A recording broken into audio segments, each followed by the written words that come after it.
Hi, I'm Jackie, and welcome to Different Facets of Happiness. Today's guest is Lisa Campion.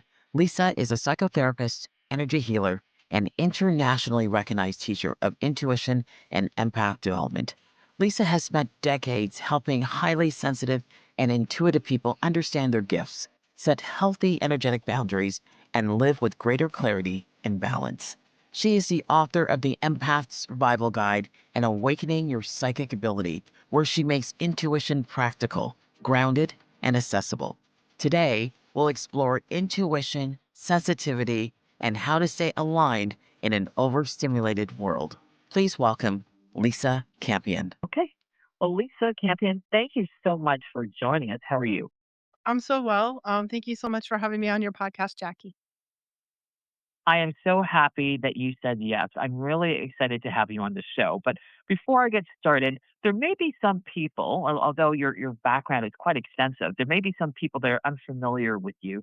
So can you just explain, give us your background, explain who you are, and walk us through your journey, please?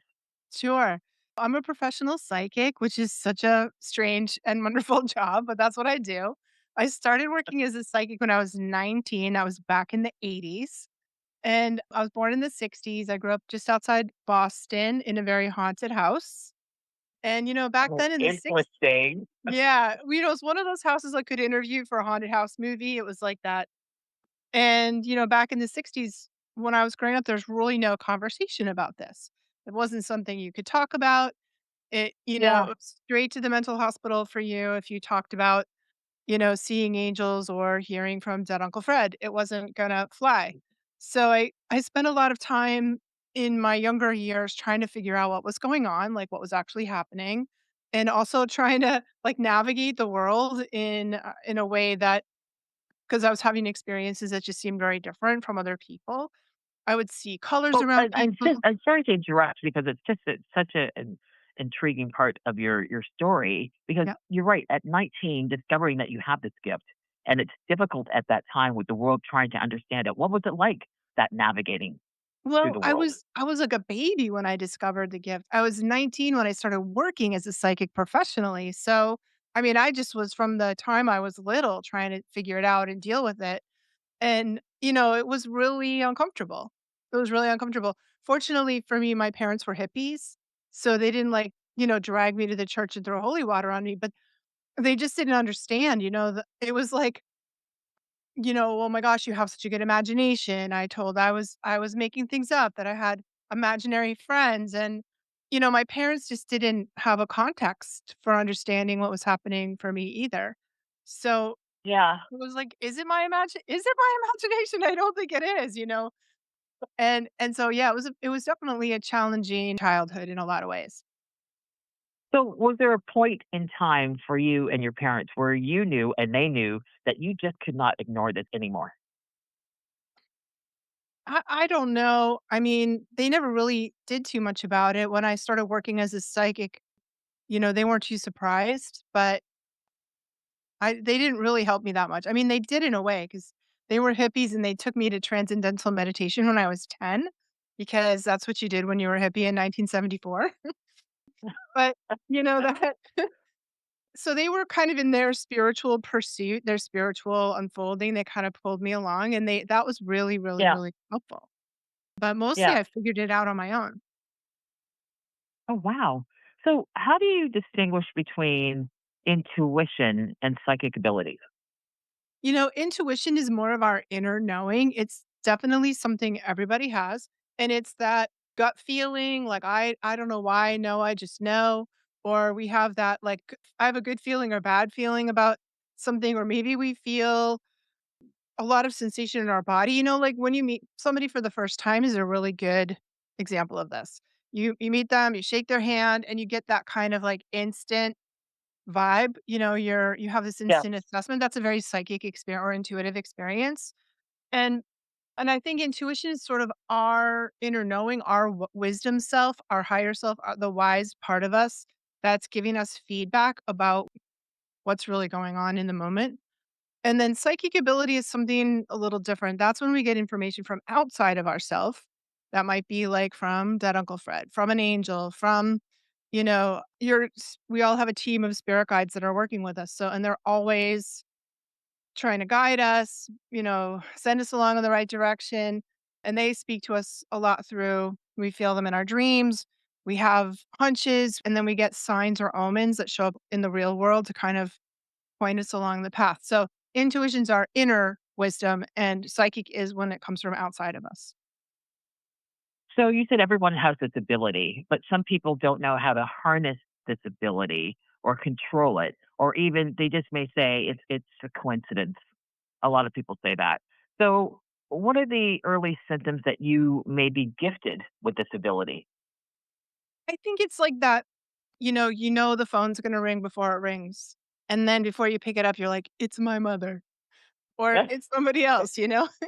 Or you have like maybe those precognitive moments, where you just that's the most common psychic experience. And a lot of times it's around somebody dying. We might have deathbed visitations where somebody passes away and you dream about them. Or, you think about them and then the phone rings and you find out they passed. So I think that real psychic experiences are just interwoven into our day. Maybe it's that hunch that tells you to take the back roads because the highways are jammed up, or that kind of that inner Right. knowing. And I think the biggest thing we have to do is really pay attention because we can ignore them. We often do ignore them. And if you start paying attention, and I recommend that people start what I call the psychic journal. And that's really just recording their experiences in a journal.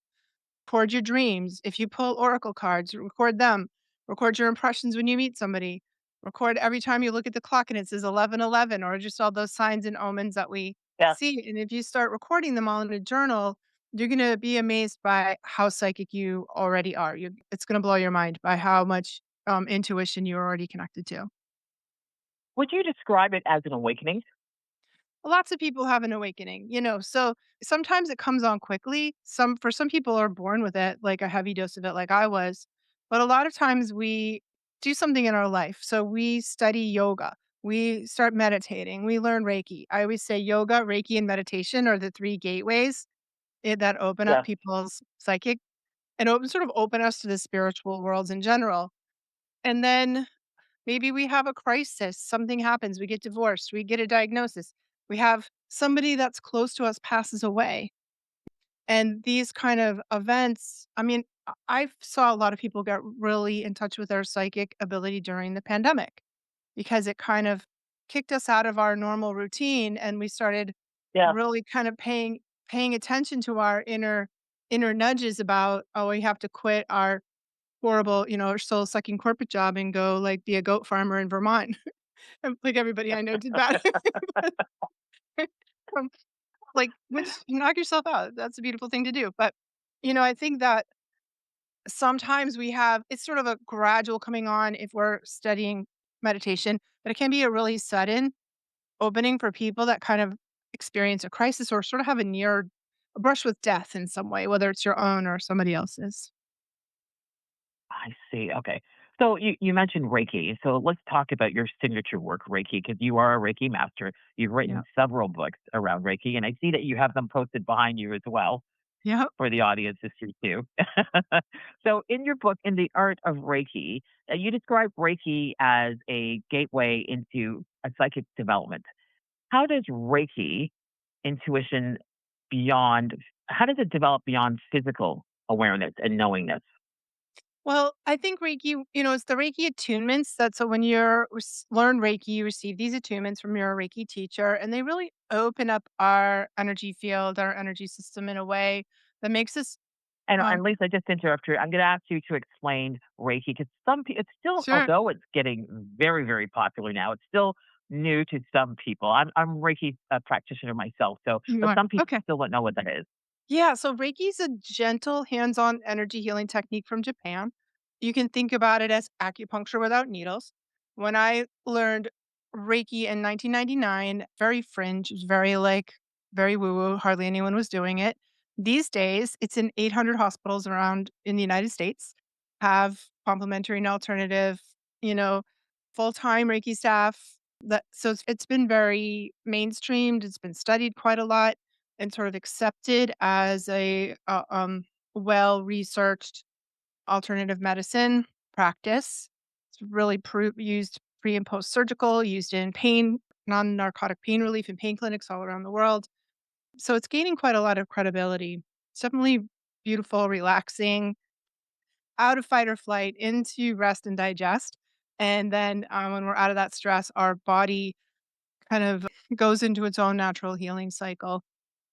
Yeah, it's a So beautiful as a practice. Reiki master, have you personally, and I know the answer, but I'm asking anyway, have you personally witnessed a healing or an energetic shift because of Reiki? Every single time. And I've done over 15,000 sessions in my years and Wow. years of in my years and years as a practitioner.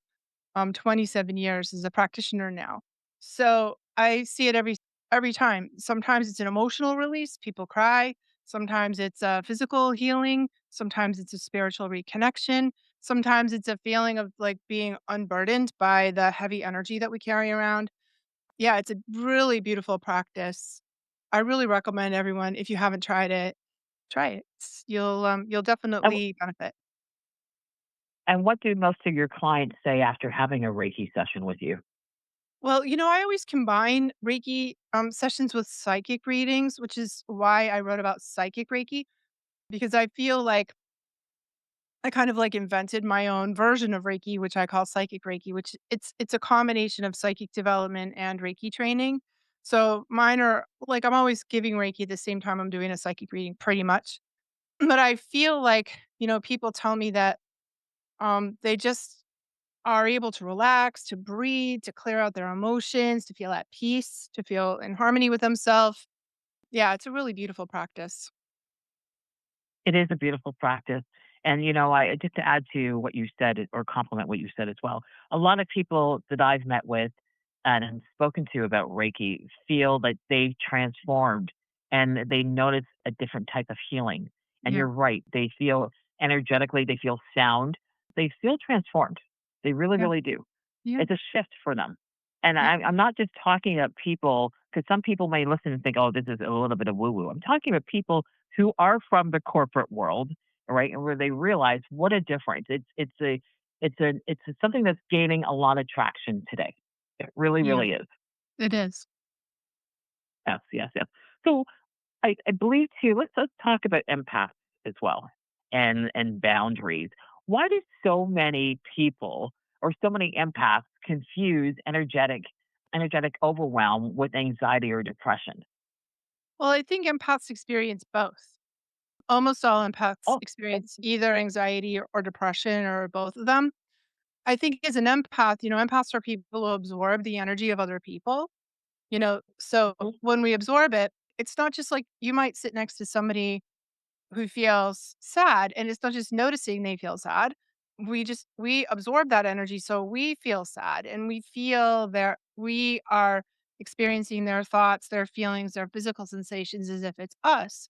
And I think the big question for empaths is this mine? So if you're anxious and depressed, is it mine, or is it the person that I'm sitting next to, or the people in my world? Is it the world at large, which is pretty anxious and depressed right now, the entire collective. So, I think that's the real question, is how much of it is yours? And when you can learn to release the energy, the emotions, the feelings you pick up from other people, it's much more clear. and how do we do that? How does someone do that? Someone who's spiritually open, who's now absorbed the energy from somebody else. How can you do that? Well, I use a very powerful breathing and meditation visualization practice. It's all about grounding. So making sure that you're fully back in your body. Empaths sort of tend to dissociate and leave our bodies when we get overwhelmed. We need to clear. So I use a breathing technique to clear the energy that we pick up from other people. And then we have to reset our boundary, reset our energetic shield so that we're less permeable. Because empaths are call empaths psychic sponges.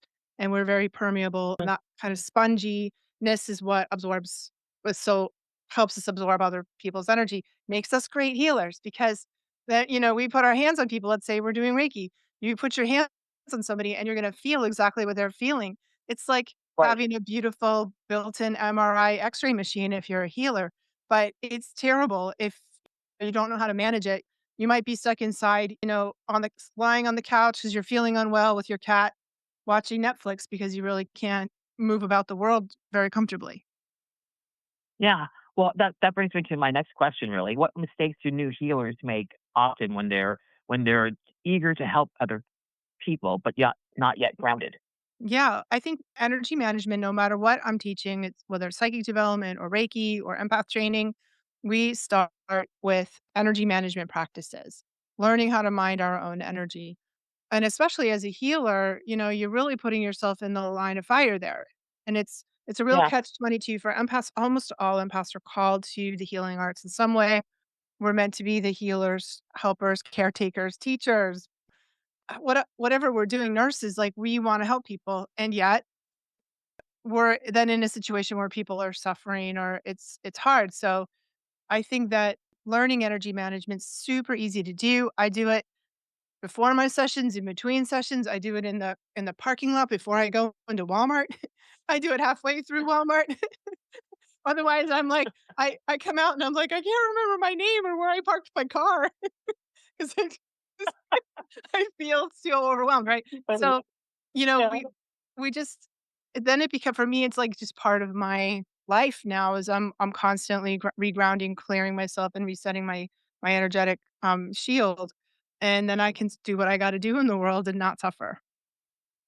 Yeah. Yeah. So how do you teach other healers to not let their imagination or ego get in the way? Yeah, it's such a good question. You know, I think it's like real psychic messages, real psychic impressions have a very neutral emotional tone to them. They come through, they're sort of factual, there's sort of no big deal. And when we're making stuff up, when we're involved, there's usually an emotional trigger. Like you feel anxious or you feel frightened or you feel something, So if it's got Yeah. an charge to it, an emotional charge, it's not a real psychic hit. The real stuff is really quiet. And that's also how to tell the difference between a real psychic impression and like anxiety. If you're feeling anxiety or just your fears, because we can ruminate on Yeah. things, right? And then, Yeah. well, like, is that my feeling, or is that am I getting that impression, like psychic hit? If you're triggered, it's not a hit. Hmm. And I think in general, like practicing humility is a good idea. Like sometimes when we learn, we get real excited about it, or we want to stay humble, we want to stay kind, we want to stay compassionate. For me, what helped was I was trained as a therapist. So I started working as a psychic when I was 19, and I quickly learned I needed more skills. So after university, I studied therapy. Went back to school and became a therapist.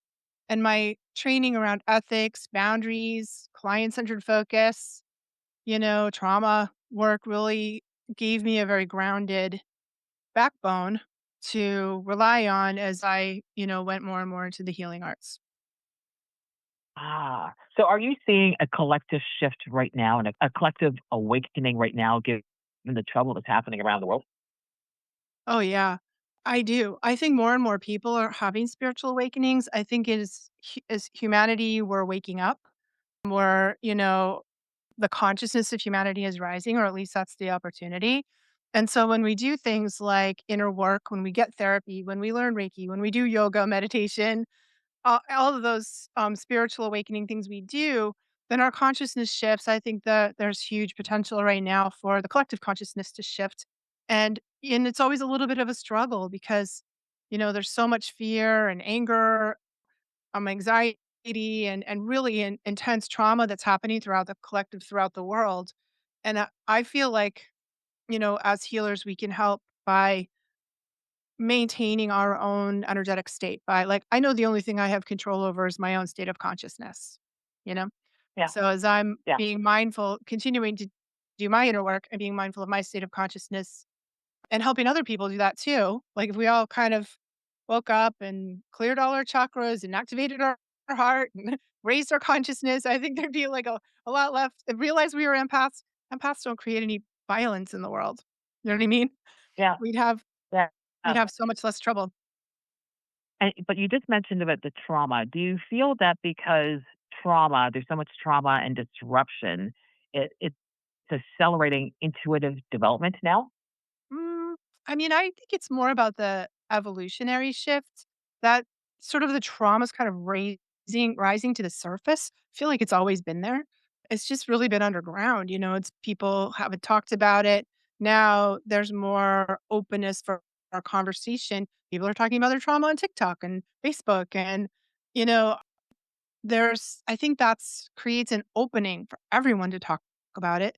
I remember, like, back in the '80s when Oprah started talking about it, she was like, one of Yeah. the first ones who was like, "Let's talk about it." And it Yeah. seemed like Yeah. it's not like she invented it. It's just gave permission for the conversation to happen, really. So I think that conversation is just hitting more and more of the collective. So we feel okay about sharing our experiences. I've really never met anyone that doesn't have some kind of trauma. Like it's just tough being a human on the planet, you know? And we could just grab any True. person off the street and if we talk to them about what they've really been through, and this is my experience as a therapist and an energy healer, you wouldn't believe. I mean, it makes me really sad for what we go through as humans, but also incredibly impressed and, admiring about the resilience of the human spirit because somehow I we seem to survive all this crazy stuff that just seems like it should kill us, but somehow we're still here. I know. So, what does the world urgently need from intuitive and healers at this moment?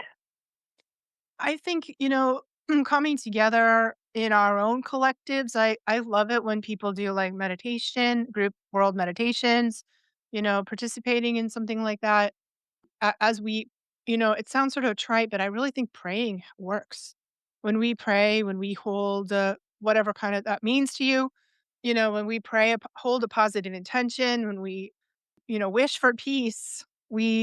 I think it sort of shifts the energy when we wish for, everyone to have what they need, everyone to be at peace and feel safe and, have food and all those things. When we add our light to the collective light, I think it shifts and that's really important right now because it feels like a really pitched battle between good and evil, on the planet. And it's Yeah. really hard to even know which is which. I find it difficult to tell which is which, except in my heart when I'm meeting people and I meet people like you, Jackie, and I see what you're doing in the world. And like your podcast and the work you're doing are bringing people together to talk about these things, to think about these things, to hold And the yours, idea. yours as well. Yeah, like, let's all do it. Like, everyone who's doing that and all the people who participate, I think we make a difference. Yeah. You know, uh, I have one other question for you, Lisa, because as you know, the show is about happiness. You work with so many people, people who are spiritually sound, spiritually awake. From your experiences, what does true happiness look like from a empath and from an intuitive? I And I how really can we can learn really from them? I can really only tell you from my own life on that one, Jackie, and for me, I can say it's about being in the moment, you know? So when I'm really in the moment, pretty much every moment of my life is pretty wonderful. I mean, except the root canals or, whatever, traffic jams, but for the most part, this moment is amazing. This moment is so sweet. This moment is beautiful. And then the next one will be too. So for me, happiness is about staying in as present as I possibly can be, enjoying the sweet moments when they arise, knowing that I have resilience to handle the tough things, that I'm fully capable of handling really hard things because I already have quite a lot.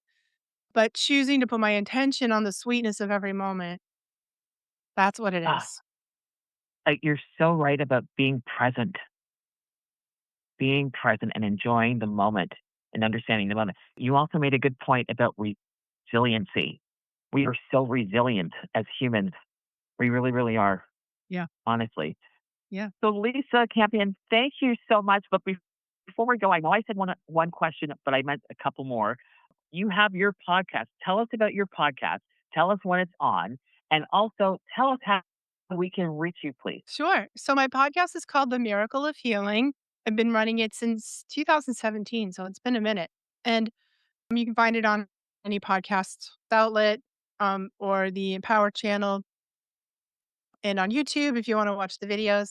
And you can reach me at lisacampion.com. That's my website. I hope that you stop by and visit, leave me a message. I work mostly with emerging psychics, healers, and empaths to help them fully develop their gifts because I think the world needs all the healers it can get. And that's really my mission in life. I want to create an army of healers to go out there and save the world. Well said. Lisa, thank you so much for joining us today. We really appreciate your visit. Thank you again. Thank you, Jackie. Lisa, thank you for sharing your insight with us today. Your work offers clarity and reassurance to anyone learning to trust their intuition while staying balanced. For those listening, I highly recommend exploring Lisa's books and teachings and her YouTube channel, which is at Lisa Campion Psychic. Lisa, it's been a pleasure having you on the show. And to our listeners, thank you for joining us. Until next time, continue exploring the different facets of happiness. I'm Jackie Denise. Take care. Be well.